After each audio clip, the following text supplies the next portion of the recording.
Hello, magandang gabi sa inyong lahat. Magandang gabi. Magandang gabi po. So, may nagpa-shoutout to si Sir Jasper Miranda. Shoutout po, Sir Jasper Miranda. May sasagutin lang ako na comment dito. Ito ay galing kay Ma'am Scarlett Isabelco. Ma'am Scarlett Isabelco. Sabi niya, Sir Bongo, may tanong lang ako. Di ba believer din kayo sa Bible? Bakit po kayo naniniwala sa ligaw na kaluluwa ng taong namatay na? Di ba po ang sabi sa Bible, kapag ang tao namatay na, ang kaluluwa nito ay may patutunguhan kaagad, either sa langit or impyerno. At ang pagkakaalam ko po sa Biblia ay may mga kaluluwa na nagpaparamdam ay bad spirit or demonyo. Ganon din po ba sa inyo? parang iba yung religion ko. To be honest, no, ang dapat ang tanong mo sa akin, naniniwala ba ako sa Diyos? Oo naman, naniniwala ako sa Diyos. Kaya lang, yung pagdating sa Bible, kapag kasi ginagamit kong basihan ang Bible, no? Kasi most of us, ang ng Diyos, ang konsepto ng Diyos ay nagmula sa Bible. 'Di ba? Pero tandaan mo, hindi naman lahat ng mga nanonood sa akin ang batayan ng paniniwala nila ay Bible eh. Ginagamit ko lang yon if ever na yung halimbawa, yung dinidibang ko nagbabanggit siya ng Diyos, katulad ng mga manggagamot, 'di ba? Ang sabi ng mga manggagamot, ang kapangyarihan ko ay galing kay Hesukristo. Binigyan ako ni Jesus Christ ng power or ng Diyos Ama na yung Diyos ba na yon ay biblical ba yon?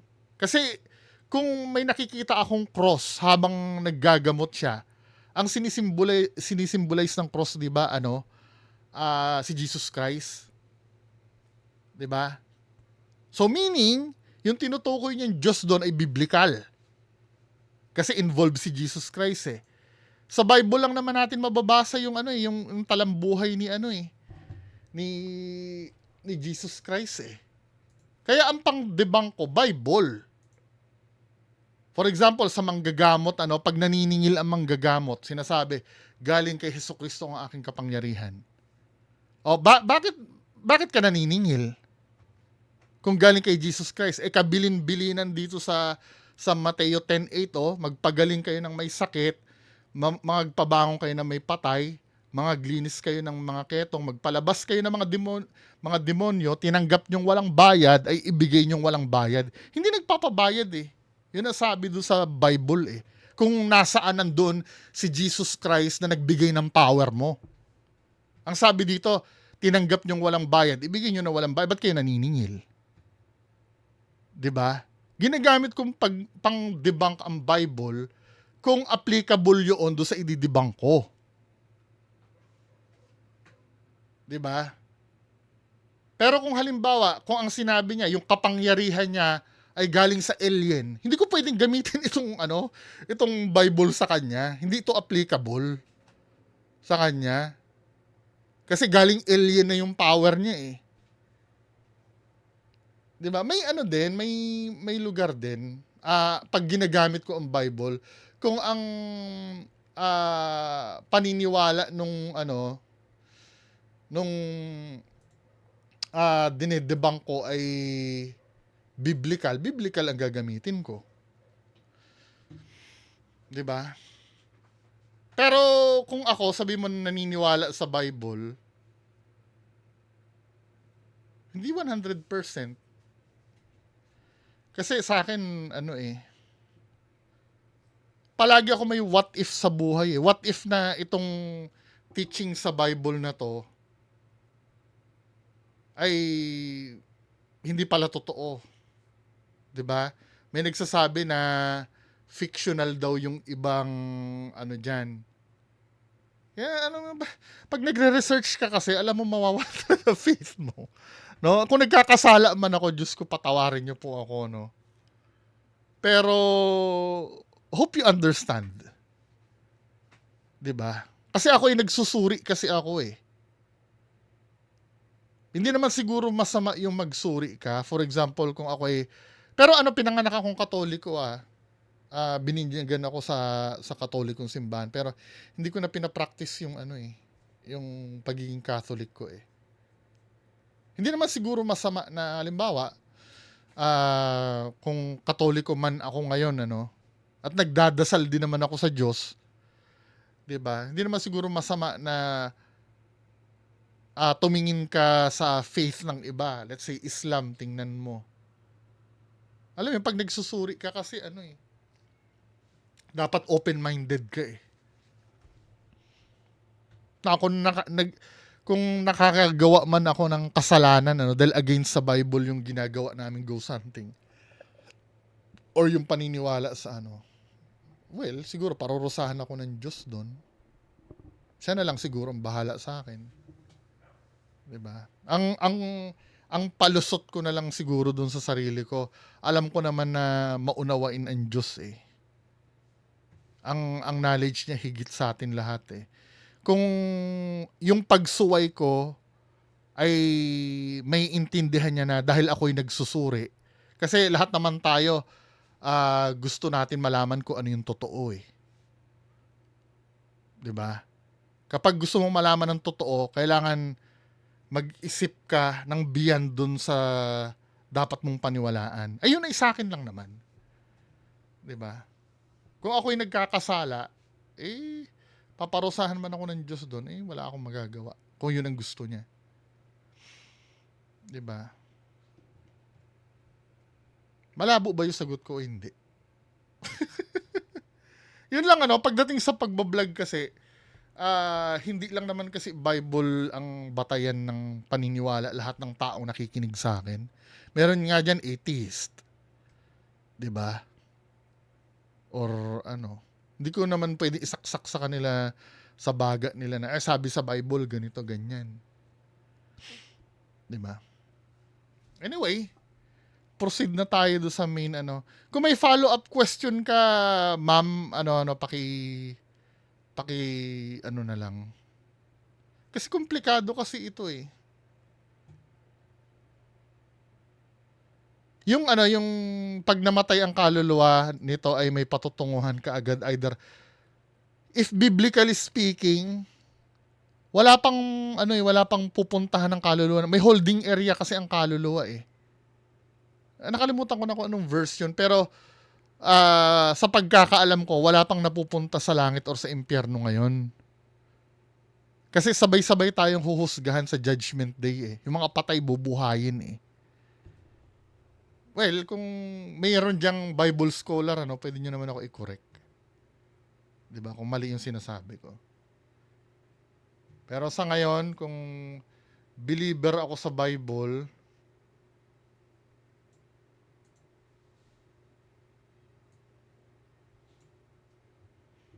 siguro. Siguro. 'Di ba? Kasi naniniwala naman ako sa Diyos, no?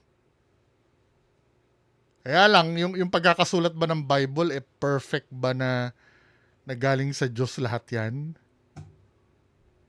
Anyway. Diba? Kung mapaparusahan man ako siguro, wala tayong magagawa. Ganun talaga. Ayoko na ma-defend yung sarili ko na mali naman ako. Anyway, patuloy tayo doon sa ating mga re-react na video. Actually, 2 lang yata to eh. Unahin nga natin to. Ito manggagamot, no? Sa Tres Mundo International Vlogs TV. Isang patunay na ang Tres Mundo ay hindi binabayaran, hindi binibigyan ng kapalit upang magsalita lang sa social media. Ito ay tunay at hindi gawa-gawa na kwento lamang. Sa pamamagitan ng antingero na ito, ay gusto ko nang umalis sa pagiging antingero at siya mismo ang nagpapatunay sa katotohanan. Hindi tulad ng iba dyan na may kapalit para lang magsalita sa social media upang siraan ng ibang tao. Sige nga, play nga natin. So anong masasabi mo sa Tres Mundo? Ito ba ay magaling po. Ito ba'y piki? Ito ba'y kulto na sinasabi nila? Tunay po, nako, magpaniwala kayo doon sa sinasabi nila, gawa-gawa lang yun. Tunay talaga. Ano bang nakikita mo sa katauhan ko ngayon? Tignan mo. Ang nakabalot sa akin. May liwanag na nakaano sa likod nyo. Yan. May liwanag na nakaano sa likod. Yan yung Malakas. proteksyon namin. Ano sa tingin mo? Mahina, malakas? Malakas siya. Oo. Nakakasilaw. Nakakasilaw. Nakakasilaw. Mm-mm. Ngayon, anong tingin mo? Nasisilawan ka ba sa nakabalot sa akin na protection? Opo sir, ganito siya sir. Oh. Yung silaw niya, oh. Etong bilog, parang ganun siya. Oh. Yan, Mm. may ganyan sir. Yan, parang Napapansin ko dito kasi, with all due respect, hindi ko naman sinasabing peke or hindi totoo yung sinasabi mo. The way kasi magtanong si sir, parang suggestive eh. Anong napapansin mo sa akin? Malakas ba? Or syempre sabihin niya malakas. araw. Parang ganyan, no? Parang araw. Parang araw. Gusto mo makikita kung sino yan? Uy, pinasa lang sa akin to ni Sir ni Sir Jules Siriban ayan Baka sabihin nyo, kinalkal ko lang yan pinasa niya lang sa akin yan. Kung ano do ang masasabi ko din. Baka awayin nyo ako eh.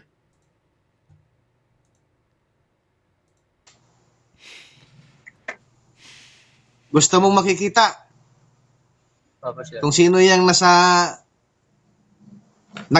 nagprotekta sa akin?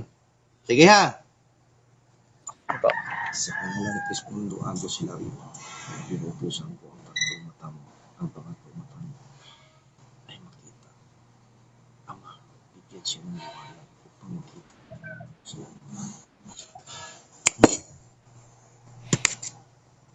tignan mo kung sino ang nasa likod ko. Papakita ko sa iyo ha. Kung siya ba talaga yan ang nasa likod ko at itong picture na ito. Siya nga po yan. Siya yun. Ha? Siya po yun. Siya ba yan? Ang nasa likod ko? Opo, siya. Ano? Opo, siya. Malaki, maliit? Ayun. Malaki po siya, matangkad. Oh. Mahaba po. Siyempre, Yan. Lahat puti. siyempre nakita mo na kuya yung picture na dapat mo i-describe eh. Yan ang pangatlong isinugo dito sa mundong may buhay na pinapangalanan na Trismundo Hilario. Yan ang espiritual ni Hilario Agi. Si Hilario Agi ay isang katawang lupa na may laman at may buto na hinubog bilang isang pangatlong isinugo dito sa mundong may buhay. Ang espiritual niya bilang isang tao ay hindi niya kaya makipaglaban sa mga espiritual dito sa mundong may buhay. Alam mo, I mean, kung may ganyan, ang tanong diyan, anong pinagbatayan niya ng sinasabi mo? Siyempre, sa nagsusuri, magtatanong yun, saan nanggaling yung mga istorya mo? Huwag kayo ma-offend just in case halimbawa ganito, Kung kayo ay totoo, huwag kayong ma-offend pag kayo tinatanong. Siyempre ako, ignorante dyan sa ginagawa nyo. Magtatanong ako. Kasi sometimes, pag nagsusuri, may mga tao na nagagalit agad sa akin eh. Anong pakialam mo? Wala kang alam yan. Putya, nasa public kasi ito eh. Itong video nyo, naiintindihan nyo sana, pag nailagay sa publiko yan, may makakanood niyan. At pag napanood yan ng tao na hindi alam yung mga pinagagagawa nyo dyan, kung saan nyo sang lupalop nyo nakuha yung mga pinagsasabi nyo dyan, magtatanong. Hindi naman masama. Kasalanan ba magtanong? Ngayon, ang tanong ko, saan napulot yun? Yung mga ganon. Kung hindi mo sasabihin, kasi sometimes, may nakausap ako tungkol sa ganyan. Ang sasabihin niya sa akin, galing po sa aklat na lihim na ganyan. Saan ang galing? Kailangan malaman namin kung saan ang galing. Paano kung galing kay Satanas pala yan? 'Di ba? Kasi kung dadako tayo, since puro Diyos, Diyos yung, kung Diyos yung tinutukoy nyo, ayon kasi sa Bible, kailangan suriin mo ang bawat espiritu eh. 'Di ba? Tingnan mo ha. Ayon dito sa kung babasahin sa unang Juan 4, mga kababayan ko. Ito pinag-utos 'to eh, mga minamahal. Huwag niyong paniwalaan ang bawat espiritu. Sa halip subukin muna niyo, pinapasubok nga eh. Subukin muna niyo ang mga espiritu kung sila ay mula sa Diyos, sapagkat maraming bulaang propeta ang naririto sa sanlibutan. Alam ng Bible na maraming magpapanggap at maraming magpapasiklab lang na mga peke. Ngayon, kung yung napapanood nyo na ayaw matanong ayaw magpasuri, ayaw magpasubok, at ang gusto niya lang, daldal lang siya ng daldal at hindi malalaman kung saan nanggagaling yung mga pinagdadaldal niya, ay ayon dito, huwag paniwalaan. 'Di ba? Kasi sabi dito, subukin muna eh. Paano mo susubukin? Aalamin mo. Pero kung ganyan, kadalasan tayo mga may yung bigla na lang tayong maniniwala. Ang pinopromote ko lang naman dito magsuri. Malay mo totoo naman to. Hindi ko naman sinasabing peke ito eh. Pero ang tanong ko, sapat ba yan na magkwentuhan kayo diyan na nakikita nga ni Kuya, expect nyo sa isang tao nagsusuri, maniniwala agad na diyan sa pinagkikwentuhan nyo, di ba? Kaya pinalitan ang espiritual niya ng amang espiritual na pinapangalanan na Trismundo Hilario. Ibig sabihin yan, ang Trismundo Hilario, yan yung amang espiritual na walang laman at walang buto. Yan yung makapangyarihan nga nagprotekta sa amin. Nang dahil yan sa agos namin na si Trismundo Tris Hilario na isinugo bilang isang ikatlong sinugo. Nandiyan pa po sa likod nyo. Nasa likod nyo pa po. Oo, hindi yan mawawala. Andyan yan palagi. Yan yung nagproteksyon sa amin na makapangyarihan. Na kahit sino pa mga mangkukulam dyan, bawat bigkas ng Latin, 1 litrang Latin, 100 times yan ang babalik sa kanila. Kahit sino pang makipag-ano sa amin na espiritual. Hindi. Ito kasi mahirap sa napanood nyo na ba yung debate ko kay Maestro Ozzy? 'Di ba? Si Maestro Ozzy, fake yun na albularyo o sinasabi ko ng fake. Nakaharap ko na yan sa debate. Biruin mo, ang daming sablay sa mga pinagsasabi niya. Ang gustong mangyari ni Maestro Ozzy, maniwala ka na lang ng diretso sa kanya na hindi nagsusuri. 'Di ba? Ngayon, dito sa fake ba to? Honestly, hindi ko alam. Pero malalaman mo yan kung kasi kadalasan pag tinanong mo yung mga peke, nasa sa iyo yan kung maniniwala ka o hindi. Hindi dapat ganun eh. Kasi ipinag-utos na magsuri, magtiyaga ka na nasagutin yung mga tanong. Si Jesus Christ nga, pag tinatanong mo, di ba, pag nagbabasa ka ng Bible, supposed to be dapat yun ang model nyo eh. Kung kung yung inaano ay galing sa Diyos, di ba? Maging matyaga kayo para naiintindihan ng tao.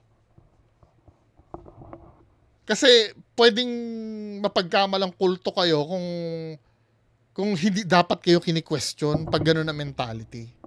Well, hindi ko pa naman siya nakakausap, Depende siguro yan. Kasi ang unang tanong ko dyan, yung pinagkikwento ni Sir, saan niya nakuha? Kung ang sa lihim na libro, mga gano'n, ano naman panghahawakan namin na totoo yung lihim na libro mo? 'Di ba? Magpapatesting ka ba ng kapangyarihan? Actually nga, kahit nga naghihimala na, pinag-iingat pa rin ng ng Bible eh. Hindi rin basihan na naghihimala ang isang bagay. Tamo ha? Ayon dito sa Mateo 24:24. 24. Mabuting balita ang ano natin, babasahin para mas madali intindihin, no? Ayan, no? Mateo 24:24. Magandang balita na translation, ano? Sana yung to. Ayan, no? Nakalagay dito, huwag kayo maniniwala.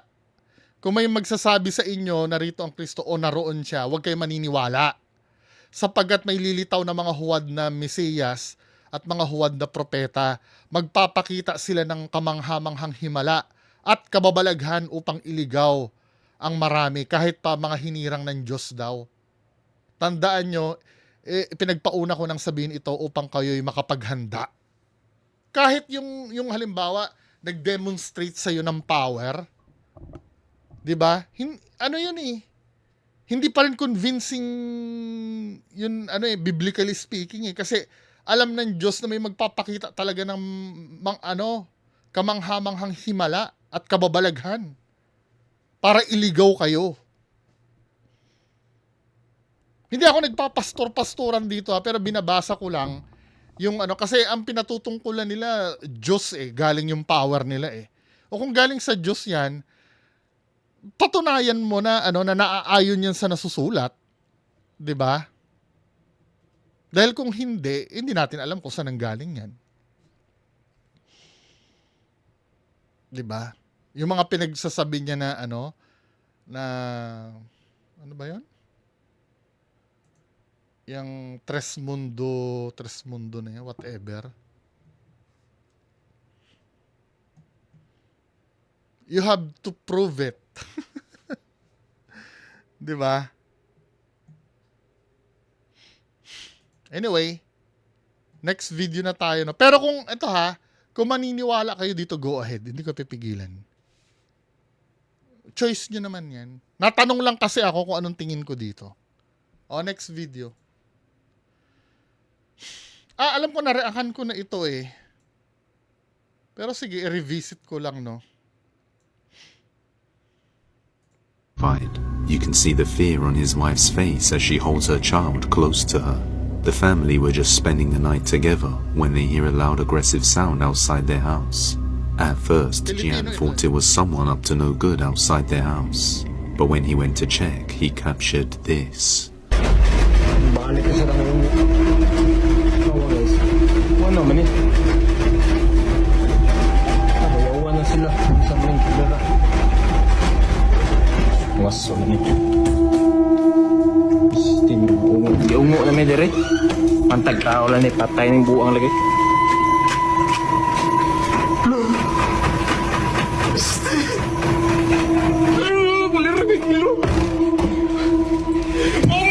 As he goes to see who's disturbing the family, he notices the windows shaking aggressively even though nobody is there. Creeped out by the unexplained events, he goes back inside and he eventually stops. But not long afterwards, it happens again. Ano Jay? Ay gawas ako, wait daw. Awa, gawas na to.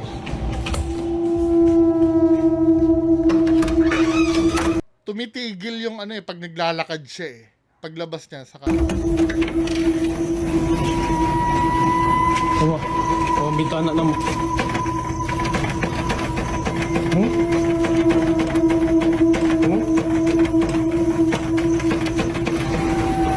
Wait daw.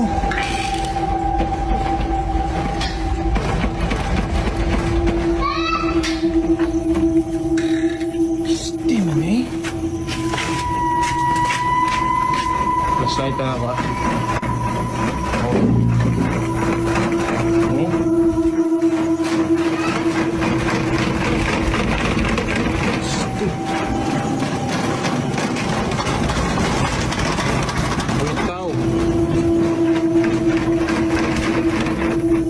Ang manyang lugar eh. Sabi niya, giungok na ta diri. Giungok naman ta ni style. Wala gid lagi.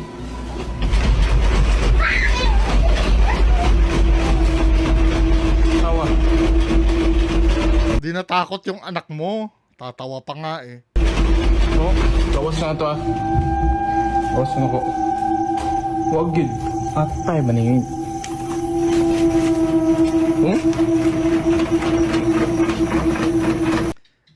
Ito ang theory ko dito ha. Alam naman natin ka-bullshitan to. Diba? Kasi kung sobrang takot nyo, nangyayari yan, yung ganyang bagay, mabidyo mo on once, ano, hindi kayo ganyang ka-cool eh. Ito medyo cool ka pa eh. Ang theory ko dito, di ba gumagalaw-galaw yan? Itong bintana. Oh, wait daw. Awa, gawas na to. May cut yung video. Tamo ha? Yung gumagalaw ng bintana na Afterwards, yan, it happens again. nasa labas. Ulitin ko ha, ulitin His ko. wife's face as she holds Ulitin natin ha. her child close to her. The family were just spending the night together when they hear a loud aggressive sound outside their house. At first, Jian thought it was someone up to no good outside their house. But when he went to check, he captured this. O, diba? O, diba gumagalaw sa likod ng, ano, gumagalaw sa labas. Nanggagaling sa labas yung tumutulak. Meron talagang tao sa labas. Gumagalaw. Now, paggawi niya ng camera, Awa guys. Ano man eh. magkakat eh. Yung pagpaling niya ng camera ganon, magkakat eh. Ayawan na sila. O, lalabas siya ha. Tingnan nyo. Boom! May cut. May cut yung camera. Yung gumagalaw ng bintana, nasa loob na. Di ungo na may dire. Pantag tao lang eh. Patay ng buang lagi. Pagtingin niya sa labas, gumagalaw kasi nasa loob na yung tao. Yun ang pinaka-clue dito. May cut. Ano mo ha? May slow motion ba dito? Bagalan natin yung speed ha. Sila. May cut to cut eh. Pagpaling niya, tinan nyo ha. Boom. May cut eh. Ayan o, tamo. Pagpaling niya. Boom! May cut yung video. Now, kung maniniwala kayo doon, go ahead, maniwala kayo. Ako na yung nagsasabi. Ako yung wag nyong paniwalaan. Ang paniwalaan nyo yung video para hindi tayo mag-away. Yun lang po. Magandang gabi sa inyong lahat. Bye-bye.